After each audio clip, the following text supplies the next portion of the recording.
நம்ம மட்டும் ஏன் இவ்வளவு கஷ்டப்படுறோம்? குறுக்கு வழியில போறவங்க எல்லாம் ஈஸியா ஜெயிச்சிடுறாங்களேன்னு நினைச்சு ஃபீல் பண்றீங்களா? உங்களுக்கு தெரியுமா, காலம் மிகச்சிறந்த கணக்கு பிள்ளை. நீங்க உங்க வாழ்க்கையில கஷ்டப்பட்டு சம்பாதிச்ச முதல் பணம் எவ்வளோன்னு கமெண்ட்ல சொல்லுங்க. இந்த வீடியோல உங்க வாழ்க்கைக்கு தேவையான 5 முக்கியமான உண்மைகளை சொல்ல போறேன். இதுல 5வது பாயிண்ட் உங்க சிந்தனையவே மாத்தும். முதல் விஷயம், கஷ்டப்பட்டு சம்பாதிக்கிறது தான் என்னைக்குமே நிலைக்கும். அது பணமா இருந்தாலும் சரி, நம்ம கூட இருக்கிற மனுஷங்களா இருந்தாலும் சரி. 2வது, குறுக்கு வழியில வேகமா கட்டின பங்களா சீக்கிரமே விரிசல் விட்டு இடிஞ்சு விழும். ஆனா ஒவ்வொரு செங்கலா பார்த்து பார்த்து கஷ்டப்பட்டு கட்டின வீடு புயல் அடிச்சாலும் தாங்கி நிற்கும். இதுதான் உண்மை.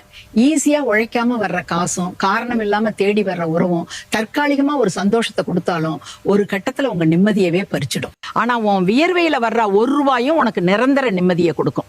3வது, பணத்துக்காக உங்ககிட்ட பழகுறவங்களை இன்னைக்கே தூக்கி போடுங்க. 4வது, அவமானங்களை கண்டு பயப்படாதீங்க. அதுதான் உங்களுக்கான முதல் படி.